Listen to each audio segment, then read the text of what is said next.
The Democrats are now considering what will be unburdened by what has been, namely Joe Biden. It's been the honor of my life to serve as your president. But this sacred task is not about me. It's about Kamala Harris. Kamala Harris is the presumptive nominee for the remaining 100 some odd days in the 2024 presidential race. So we have dug up some of Kamala's most soaring orations to give you a little glimpse into a woman who could be president. We've been to the border. So this whole thing about the border, we've been to the border. We've been to the border. You haven't been to the border. And I haven't been to Europe. And I don't understand the point that you're making. Kamala does this thing where she just repeats the same sentence like 7 times because she doesn't have that much to say because she doesn't really know anything. So she has her line and she'll repeat it 7 times. And this is very awkward when the line is not true. We have been to the border. We have been to the border. Lester, we have been to the border. Lester, why are you? We have been to the border. Have you been to the border though? No. What's your point? What are you talking about? Not a good start. I think that, to be very honest with you, I do believe that we should have rightly believed, but we certainly believe that certain issues are just settled. Certain issues are just settled. Clearly we're not. No, that's right. And that's why I do believe that we are living, sadly, in real unsettled times. Is this some kind of sick joke? Whenever someone says, to be honest with you, I'm going to be honest with you, or let me be honest with you, that person is admitting that they are not regularly honest with you. You calling me a liar? I ain't calling you a truther. The words that Kamala Harris utters don't even rise to the level of speech. They're just sounds that vaguely resemble speech. So me think, why waste time? Say lot word when few word do trick. You think you just fell out of a coconut tree? You exist in the context of all in which you live and what came before you. This is actually a good point. This is the first good point I think I've ever heard Kamala Harris make. And she makes it in a way that's bizarre and off-putting and ridiculous. You think you fell out of a coconut tree? But the point she's making is that we are born into a family, into a community, into a country, in a society that exists in history in which we practice traditions and rituals. We don't just appear out of the ether. We're not just atomized individuals who pop into existence in a cloud somewhere, or even outside of a cloud, just in a vacuum. So that's the point she's making. She's actually making an oddly conservative, dare I say, Burkean point. But she's doing it in a really silly way, so everyone's just going to make fun of her for talking about coconut trees. Good afternoon. I want to welcome these leaders for coming in to have this very important discussion about some of the most pressing issues of our time. I am Kamala Harris. My pronouns are she and her. I am a woman sitting at the table wearing a blue suit. The best part of this, obviously, is the blue suit. The rest of it we've come to expect. It's very silly. Hi, I'm Kamala Harris.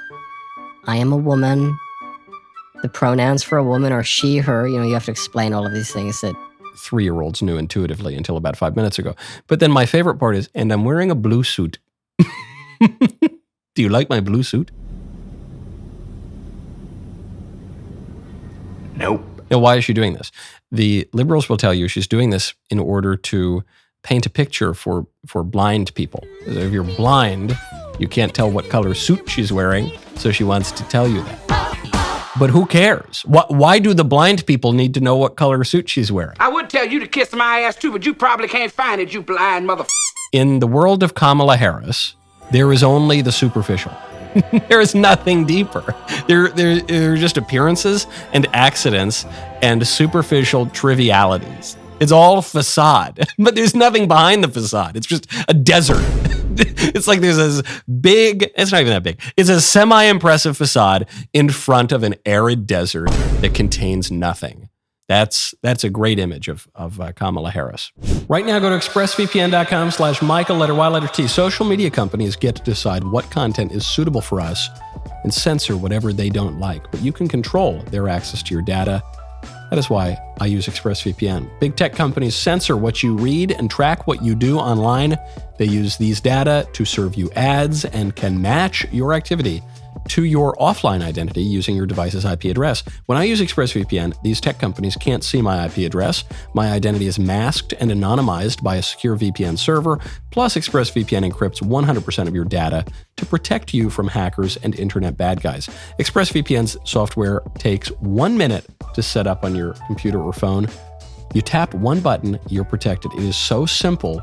Even I can use it, and I love ExpressVPN. Why give those tech companies a free license to know everything about you, then turn around and sell your info online? It's time to take back your privacy at expressvpn.com/Michael, letter Y, letter T. Visit my special link. You'll get an extra 3 months free. Who doesn't like to save money, right? expressvpn.com/Michael, letter Y, letter T. expressvpn.com/Michael YT to protect your data today. If you believe Putin has made up his mind, what leverage do you really have? Why not put those sanctions in place now? Absolutely. We strongly believe, and remember also that the sanctions are a product not only of our perspective as the United States, but a shared perspective among our allies. And the allied relationship is such that we have agreed that the deterrence effect of these sanctions is still a meaningful one, especially because, remember also, we still sincerely hope that there is a diplomatic path out of this moment. But within the context of a diplomatic path still being open, the deterrence effect, we believe, has merit. Okay, so what she's saying here is not so much silly as it is needlessly wordy. All she needed to say was, we're instituting these sanctions because we want to deter Putin, and we think that our strategy will be successful at deterring Putin. What makes the clip ridiculous is that the day after Kamala Harris made this gobbledygook word salad for the reporter, Putin invaded into Ukraine. So it didn't work. You have failed. She could have saved us all 75 minutes or however long that interminable address was. It didn't work. In those debates, you landed haymakers on Joe Biden. I mean, his teeth were like chiclets all over the stage. And now I believe you that you're fully supportive of him. How does that transition happen? How do you go from being such a passionate opponent on such bedrock principles for you, and now you guys seem to be pals? It was a debate. Not everybody landed punches like you did, though. It was a debate. So you don't mean it? It was a debate. That the whole reason, literally, it was a debate. It was called a debate. I understand. Traveled to the debate.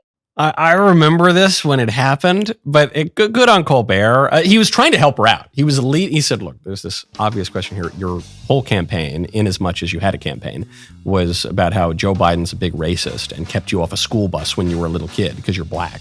So, that's pretty rough. That's a little more than Joe and I disagree on tax policy. So how are you pals now? You said he's a horrible racist who tried to keep you out of school.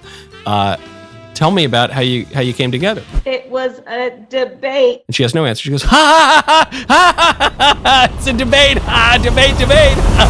So then he has to go where she's going. I mean, she led herself into this really bad position where he says, so you didn't mean it? Okay, hold on, let me just stop you right there, okay? First, you lied, right? Then you lied about lying, okay? Then you lied about lying about lying. Stop lying. Your big attack during your brief presidential campaign that Joe Biden was a racist, that was just fake? You were just lying? Why should we believe anything you have to say now? Colbert didn't say that last part, but that was implied. And what does Kamala respond? Ha! Debate. What happened, Stephen? You fall out of a coconut tree? I didn't. I feel like I fell out of a coconut tree after watching those clips. I'm Michael Knowles. See you next time. It finally happened. I'm slightly mad.